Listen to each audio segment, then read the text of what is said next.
Bienvenue. Si on ouvre n'importe quel fil d'actualité financière en ce moment, que voit-on? Du bruit. Exactement. Un flot constant de conseils. La prochaine crypto qui va exploser, des actions miracles, des stratégies complexes pour devenir riche avant mardi prochain. C'est assourdissant. C'est ça. Aujourd'hui, on met tout ça de côté. On ne va pas parler d'enrichissement rapide, ni même d'investissement pour l'instant. On va parler du socle. De cet élément qui n'est pas spectaculaire, qui est même un peu ennuyeux, mais qui est la seule chose qui garantit la tranquillité d'esprit. Et c'est tout le paradoxe. On est obsédé par le sommet de la pyramide, les investissements sexy, Oui. alors que la moindre brise peut tout faire s'effondrer. Pourquoi? Parce que les fondations sont inexistantes. C'est pour ça qu'avant même de commencer, il faut faire une distinction fondamentale que beaucoup de gens ignorent. Laquelle? L'indépendance financière.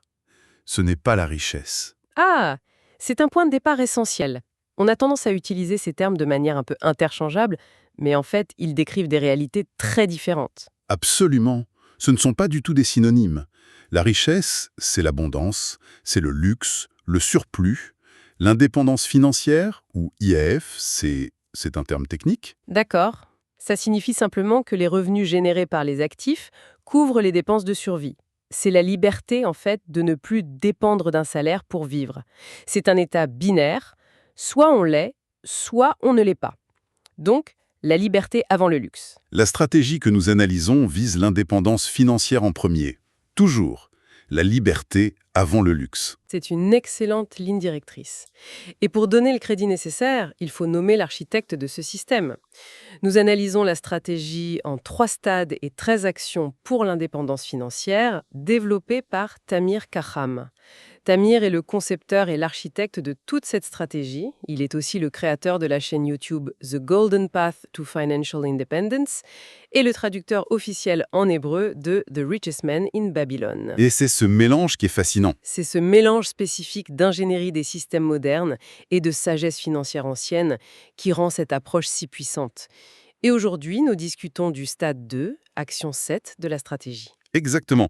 Et pour bien situer les choses, on est au stade 2, qui s'intitule « Construire la résilience financière ».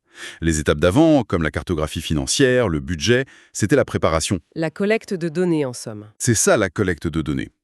L'action 7, c'est le moment où on passe de la théorie à la pratique, de la préparation à la protection concrète. Pour reprendre une analogie chère à ces stratégies, celle de la fusée, Oui. ce moment précis, c'est la séparation des étages.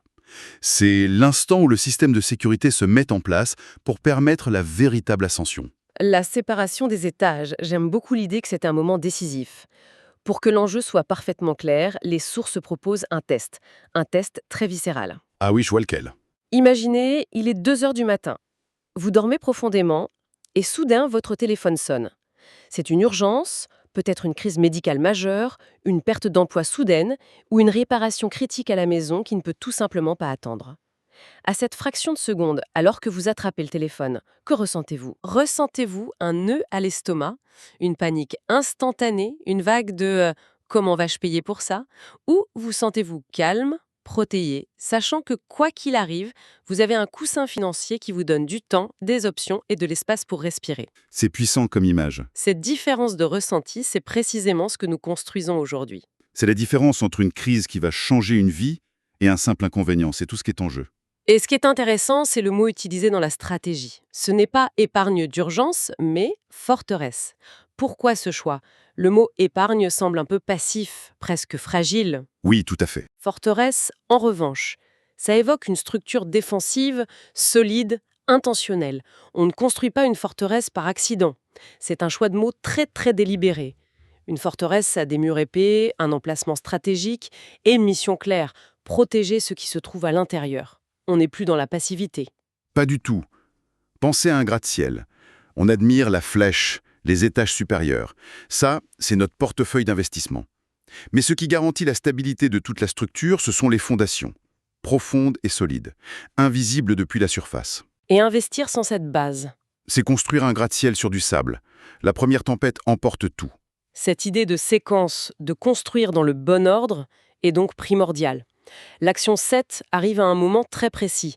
J'imagine que ce n'est pas un hasard si elle vient juste avant de s'attaquer aux dettes, par exemple. Non, ce n'est pas un hasard. Beaucoup de gens penseraient qu'il faut rembourser les dettes à fort taux d'intérêt en priorité absolue. C'est un point de friction commun et une erreur stratégique fréquente. La position de l'action 7 est cruciale. D'abord, elle vient juste après l'action 6, créer une habitude d'épargne. Il faut avoir le muscle de l'épargne avant de lui donner une mission. Logique. Ensuite, comme vous le soulignez, elle précède l'action 8, la gestion des dettes. Pourquoi? Parce que si on n'a aucune liquidité, la moindre panne de voiture, paf, on est obligé d'utiliser une carte de crédit. Et on se réendette.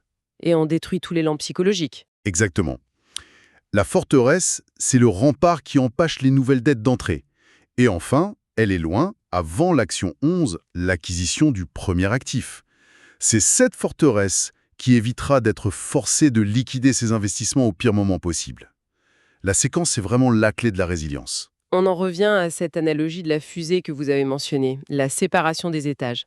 Ça semble illustrer parfaitement ce rôle actif de la forteresse. Elle n'est pas juste là, elle fait quelque chose. Absolument. Imaginez une fusée comme la Saturne V. La partie la plus massive, la plus lourde, c'est le premier étage, le booster.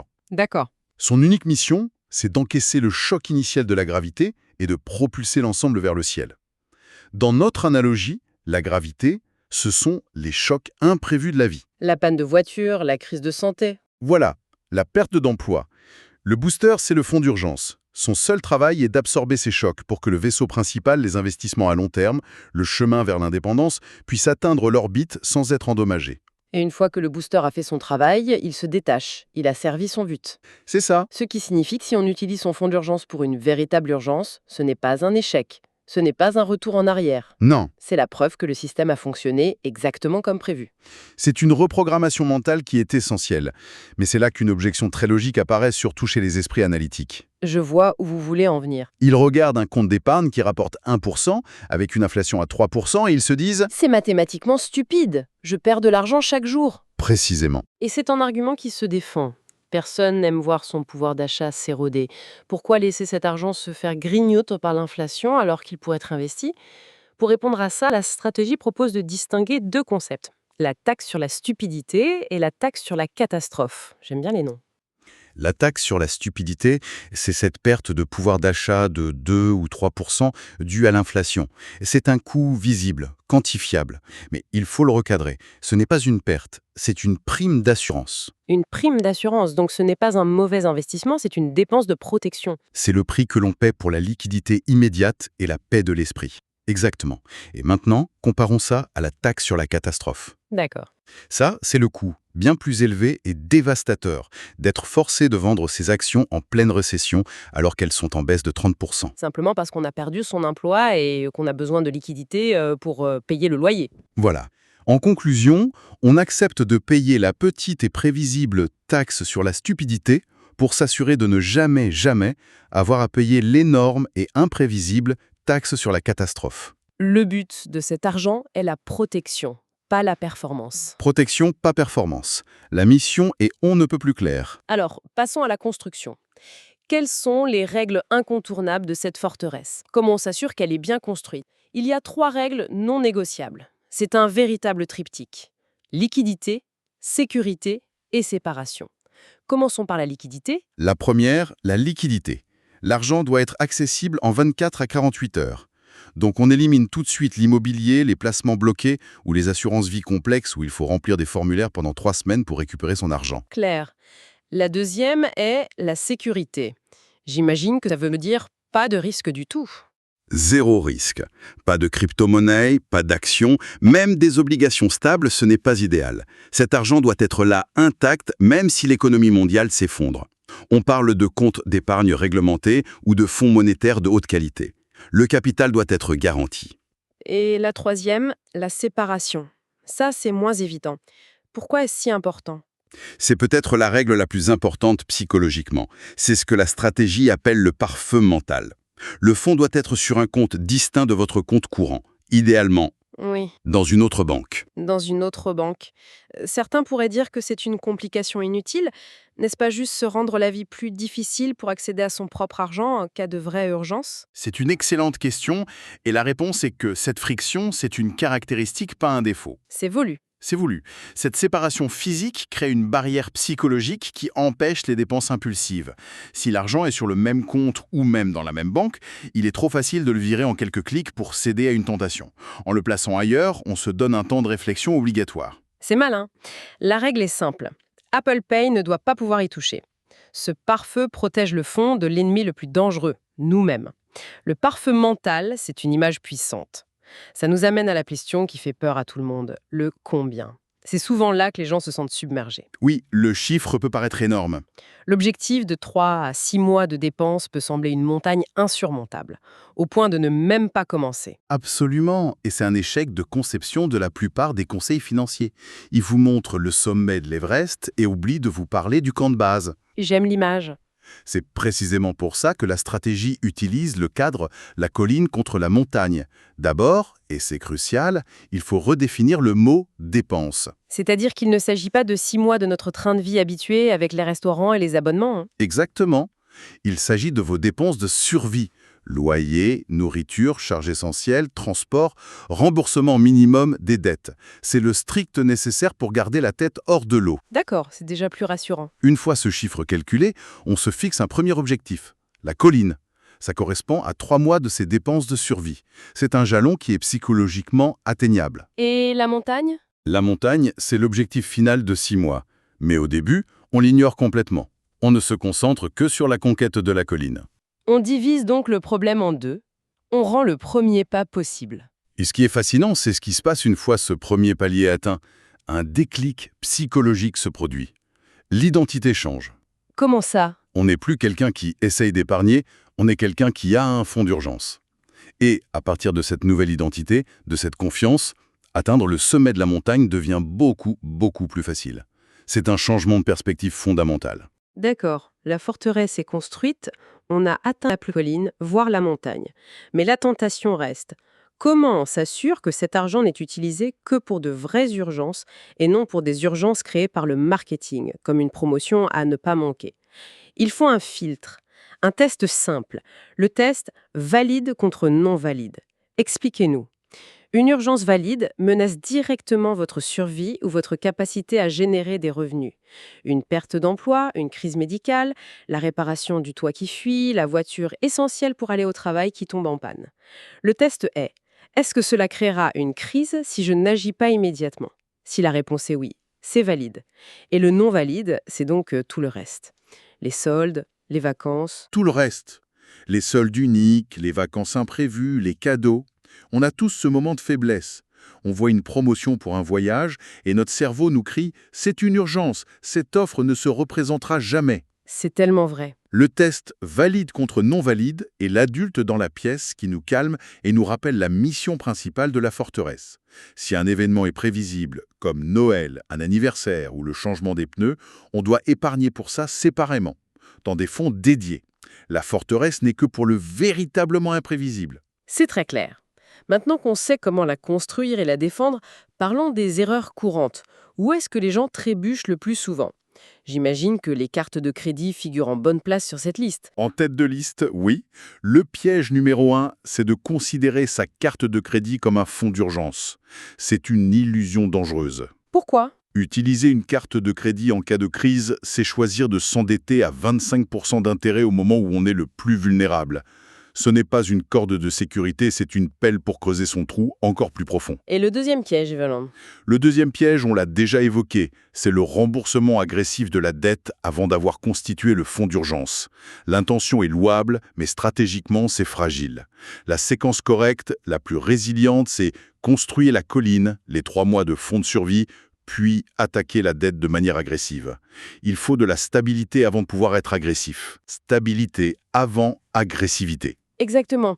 C'est une leçon qui s'applique bien au-delà de la finance. Pour rendre tout ça concret, proposons un défi pratique pour la semaine, en 4 étapes simples. Premièrement, Calculez votre colline. oui, quel est votre chiffre de survie mensuel ? Prenez le temps de le calculer honnêtement. Multipliez-le par 3, écrivez ce nombre. C'est votre premier objectif, clair et défini. Ouvrez le compte séparé. Mettez en place ce fameux pare-feu mental. Ça prend 5 minutes en ligne aujourd'hui. C'est l'action la plus importante pour commencer. Nommez-le. Ne l'appelez pas compte épargne 001. Non, surtout pas Donnez-lui un nom qui a du sens. Forteresse financière, fonds liberté, sérénité. La psychologie est primordiale. Le nom que vous lui donnez rappelle sa mission. Et enfin, quatrièmement, automatiser. Mettez en place un virement automatique, même s'il est petit au début. 10, 20, 50 euros. L'important n'est pas le montant au départ, c'est de commencer à construire l'habitude et le système. La régularité bâtit la forteresse. Pas des actions héroïques sporadiques. Excellent. Pour résumer les points essentiels de notre discussion, le fonds d'urgence est avant tout une assurance. Son but est la protection, pas la performance. On paye une petite taxe d'inflation pour éviter une catastrophe. Ensuite, les 3 règles sont non négociables. Liquidité, sécurité et la fameuse séparation via le pare-feu mental. Et pour ne pas être découragé, on commence par viser la colline, soit 3 mois de dépenses de survie. Cet argent n'est pas dormant, il travaille, il achète quelque chose d'inestimable. La tranquillité d'esprit. La tranquillité d'esprit. Et avant de conclure, un rappel clair et important. Ce contenu est strictement éducatif. Il ne constitue pas un conseil personnalisé en matière de finances, d'investissement, de fiscalité ou de droit. Le succès dépend entièrement de votre exécution et de vos circonstances. Les résultats varient, il n'y a aucune garantie. Vous êtes responsable de consulter des professionnels qualifiés avant de prendre des décisions importantes. Pour celles et ceux qui sont plus visuels et qui souhaitent voir ces concepts en action, la fusée, la colline contre la montagne, le pare-feu, je recommande vivement de consulter la chaîne YouTube The Golden Path to Financial Independence. Le pseudo à rechercher est Talat Tamir Goldpath. Maintenant que la forteresse est construite et que la fondation est solide, nous sommes enfin assez en sécurité pour passer à l'offensive. La défense est en place. On peut passer à l'attaque. Dans notre prochaine discussion, nous aborderons l'action 8, la stratégie d'élimination de la dette. Nous utiliserons cette stabilité nouvellement acquise pour enfin briser les chaînes. Pour finir, une dernière pensée. On pense souvent que l'argent sert à acheter des choses, mais un fonds d'urgence bien constitué achète quelque chose d'invisible et de bien plus précieux, un rythme cardiaque plus bas. C'est une belle image. Il transforme une crise qui pourrait bouleverser une vie en un simple inconvénient. Et cette tranquillité, ce calme au milieu de la tempête, c'est le premier vrai goût de la liberté. C'est 2025 Tamir Kaham, tout droit réservé. The Golden Path et The Golden Path to FI sont des marques déposées de Tamir Kaham.